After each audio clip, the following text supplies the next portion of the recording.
Kailan mo masasabing ikaw ay satisfied na sa iyong kinalalagyan? Marami sa ating mga kababayan hindi makontento sa kanilang kinalalagyan. Karamihan ay sa estado ng pamumuhay.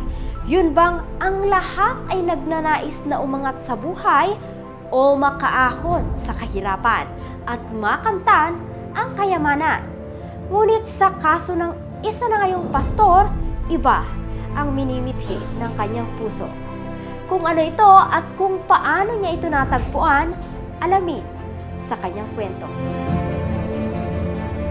Ako ay pinanganak sa Kingdom of Saudi Arabia and I lived there for almost half of my life. Simula nung ako'y grade 4 hanggang sa ako'y mag-high school ay nandun ako sa Saudi Arabia. Mabait si Jen. Mula elementary, high school, talagang mabait. With honors pa yan. Kaya lang nung college na medyo, iba na yung, siyempre, alam mo na sa Manila, di ba? Maraming tukso. Tulad ng isang kabataan, siya ay nahulog sa matindi at malalim na kasalanan. At nung pagtungtong ko ng college, umuwi na ako dito sa Pilipinas. Dahil pangarap kong magpiloto, so I took up the course of Aviation Technology sa PATS College of Aeronautics. Dahil naiwan yung magulang ko sa Saudi Arabia. So para akong nakalaya sa kulungan. Dahil bilang only child, syempre, strict ang parents mo. So sa Saudi, school, bahay, sports lang ako. Pero nung pag-uwi ko sa Pilipinas, sinubukan ko talaga lahat. So napabarkada ako and then na-try ko yung lahat ng kabalastugan na pwedeng gawin ng isang kabataan sa mundo. Nagawa ko. When it comes to drugs and alcohol, he's even worse than I could be.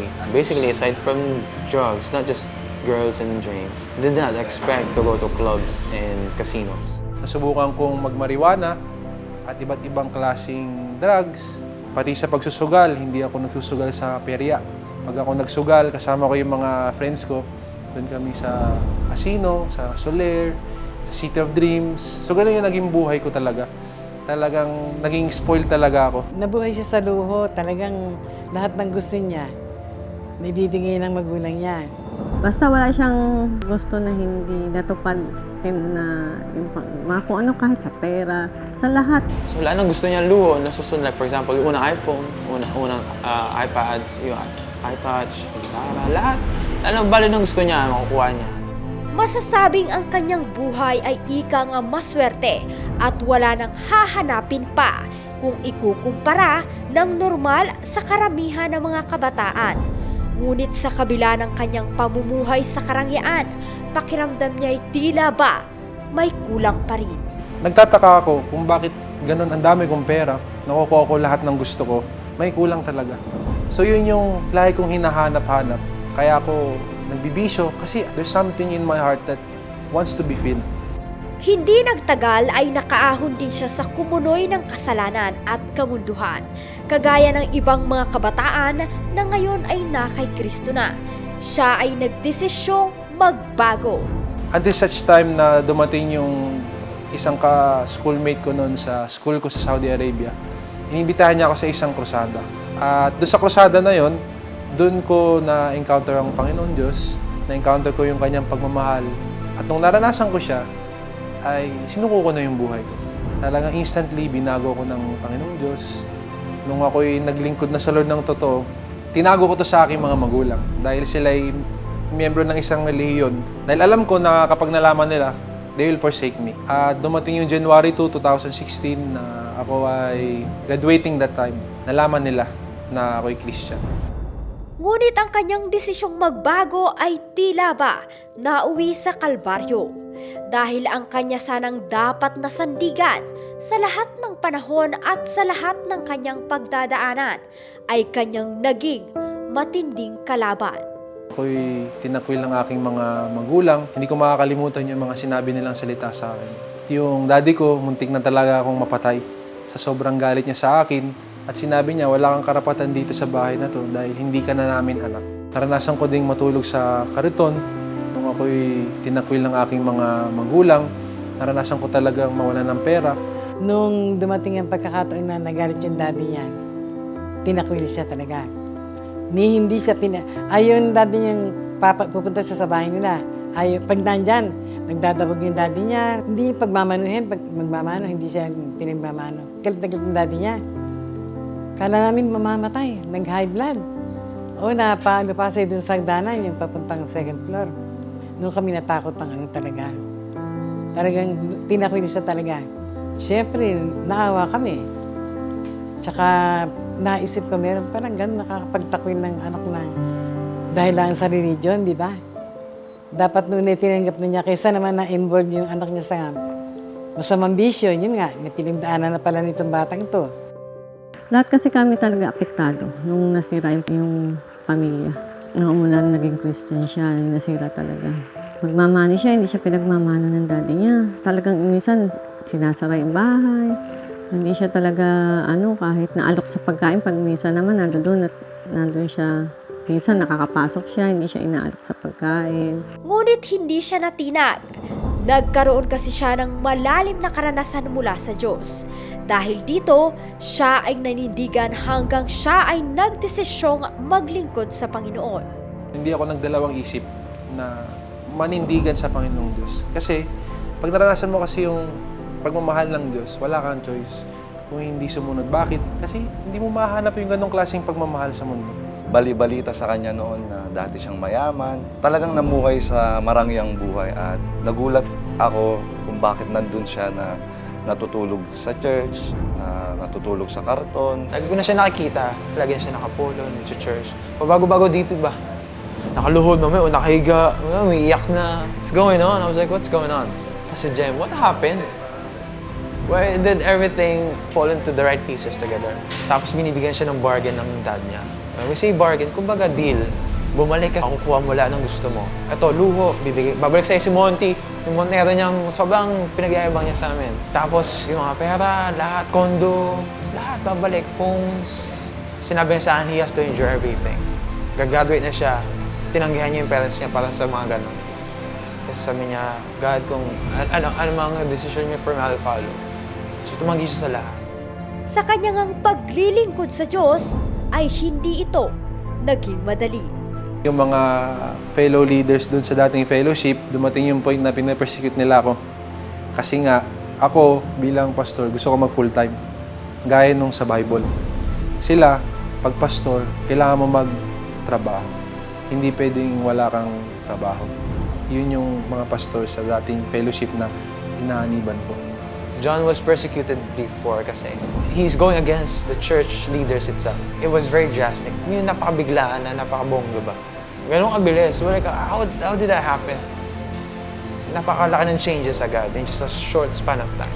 Mga tito ko, tita, maging lola ko ay mga pastor doon. So mga leaders sila doon.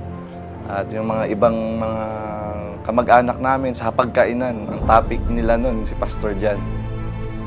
Mula nga, nang siya ay maglingkod sa Diyos noon, pakiramdam niya'y may kulang pa rin. Sa makatuwid, hindi pa rin siya kontento.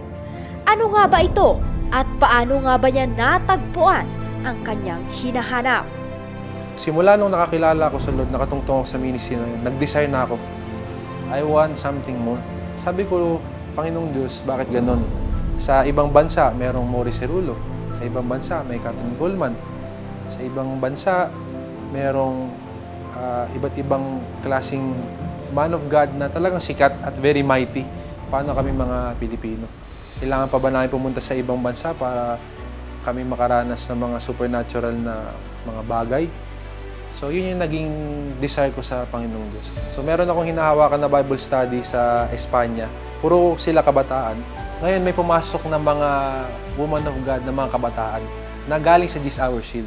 At nung sila'y pumasok, sakto paparating yung Pastors Camp 2019. So, inimbitahan nila ako na dumalo sa Tagaytay. At dahil syempre nga libre, all expenses paid, ako po ay dumalo. Parati kami nag-uusap sa telepono noon, gabi-gabi. Nagsabi siya na meron siyang dadalawan na Pastor's Camp at sabi niya sa 3 araw na yun ay hindi kami mag-uusap. So, nung nag-umpisa na yung gawain sa Pastor's Camp, yung expectation ko, hinigitan pa talaga ng Panginoong Diyos. Naalala ko that time, nakapikit ako. At nakaramdam ako ng talagang pangingilapod dito sa kaliwang parte ng aking pangatawan. Little did I know na dito pala pumasok ang man of God, si Apostol Renato D. Carillo. Iyak na ako ng iyak noon, hindi pa ako dumidilat. Nung nakaramdam ako ng matinding pagdalaw ng Diyos sa buong pangatawan ko, yun yung time na nasa harap na si Apostol Renato D. Carillo. Wala na akong ginawa kundi lumuhod.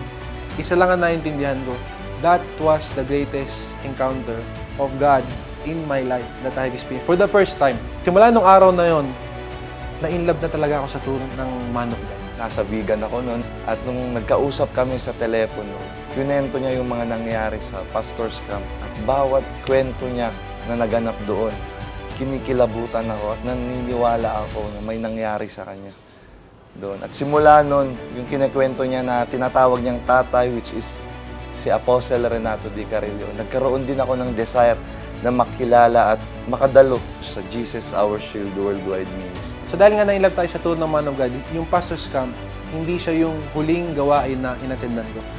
Actually, sabi ko pa nga sa sarili ko, hindi ako mag-Jesus Our Shield, kukonek lang ako sa man of God. So ang ginawa ko, dinala ko lahat ng kabataan. Nasa 20 plus ata kami sa youth anniversary. Nandun kami sa harap nun isang linya kami nun. Lahat kami talaga, lagapak, nakaluhod kami nung unang dalo namin sa youth anniversary. At simula noon, na-inlove talaga din sila sa turo ng man of God. Mula pa sa Bigan, pumunta ako ng Bulacan. At mula Bulacan, lumuwas kaming papuntang Quezon City, which is sa Muñoz, na nandun yung main church ng Jesus is Our Shield Worldwide Ministry. At doon ko napatunayan ang pagkakaiba ng ministeryong ito sa dati naming fellowship.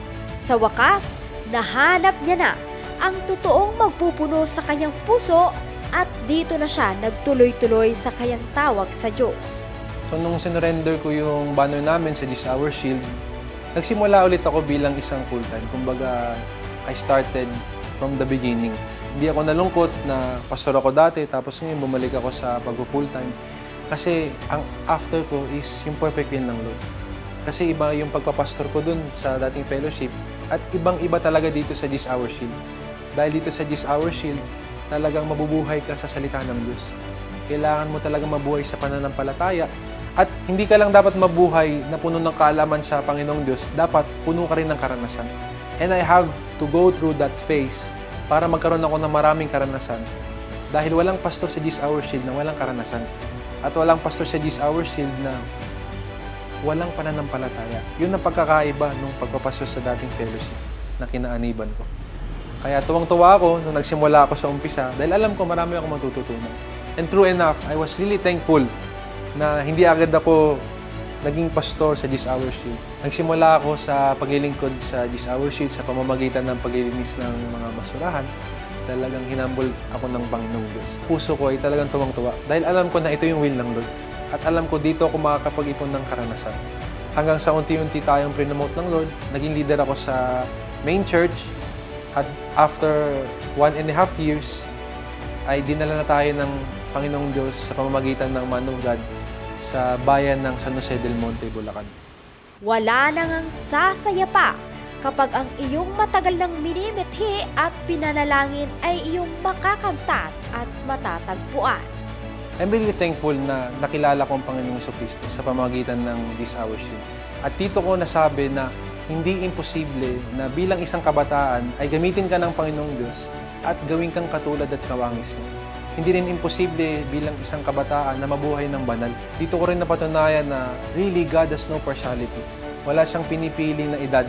Basta makita niya ang puso mo na gusto maglingkod at tunay na nagmamahal sa Kanya, gagamitin ka niya. At pababanalin ka niya at gagawin ka niyang katulad at kawangis niya. Words cannot even contain how joyful I am that the very thing that I prayed for has been answered by God. And Apostol Renato D. Carillo was the answer to my prayers. Finally, I will be satisfied. Finally, hindi na ako maiinggit sa mga Amerikano. Finally, hindi na ako maiinggit sa mga Koreano. At sabi ko sa sarili ko, salamat naging Pilipino ako dahil may isang Apostol Renato D. Carillo na lingkod ng Diyos na Pilipino na tinatag ng Diyos. Taas no akong masasabi na may isang man of God, apostol ng Diyos, na may pinakamataas na mandato na tinatag dito sa bansang Pilipinas. At siya si Apostol Renato D. Carillo. Nabubuhay ng katulad at kawangis ng Panginoong Jesucristo. At hindi lamang dito natapos ang sorpresa ng Diyos sa kanya bilang pagsunod at pagiging tapat niya sa Diyos. And God is really so faithful that after 7 years na aking patuloy na pananalangin, tinupad ng Diyos yung aking panalangin dito sa This Hour Shield. Noong January 2023 ay muli kaming nagkaayos ng aking mga magulang. Simula nung napunta ako sa This Hour Shield, lahat ng pinanalangin ko sa Diyos, ang bilis niyang sinagot. Mawala man lahat sa akin, mga material na bagay o kayamanan, it will not move me because Jesus is the only satisfaction in life. He is the real satisfaction and He's the only one who can satisfy us. Bilang isang kabataan, hindi naging imposible sa akin na mabuhay ng banal at puno ng integridad dahil sa isang apostol ng Diyos at isang ministeryo na tinatag niya sa bansang Pilipinas na puno ng integridad. Totoo na ang lahat ng humihingi ay nabibigyan, ang kumakatok ay napagbubuksan, at ang humahanap ay nakakatagpo. At ito ang nangyari kay Pastor John, na kahit mawalan man siya ng kayamanan, ay patuloy siyang maninindigan dahil hindi nito matutumbasan ang masumpungan niya ang katotohanan na totoong nagpuno sa kanyang kakulangan sa puso. Isa lamang si Pastor John sa di mabilang na naghanap ng totoong lingkod ng Diyos at ng totoong ministeryo. At ito ay natagpuan sa ministeryong Jesus is Our Shield Worldwide Ministries na ngayon nga ay magdiriwang ng dakilang anibersaryo na may temang Like Jesus sa darating na October 18, 19, 21 hanggang 22. Sa araw ng Miyerkules, Huwebes, Sabado at Linggo, nagaganapin sa Jesus is Our Shield Worldwide Ministries God's Dwelling Place sa oras na 1:00 ng hapon. Para sa iba pang impormasyon, bumisita lamang sa lahat ng official social media accounts ng ministeryo ito, ang JIOSWM Official, o kaya naman ay tumawag sa ating Living Like Jesus hotline na may numerong +632 88-546-796. Dumalo at magkaroon ng isang karanasang magdadala sa iyo sa pagiging kawangis at katulad ng ating Panginoong Hesukristo.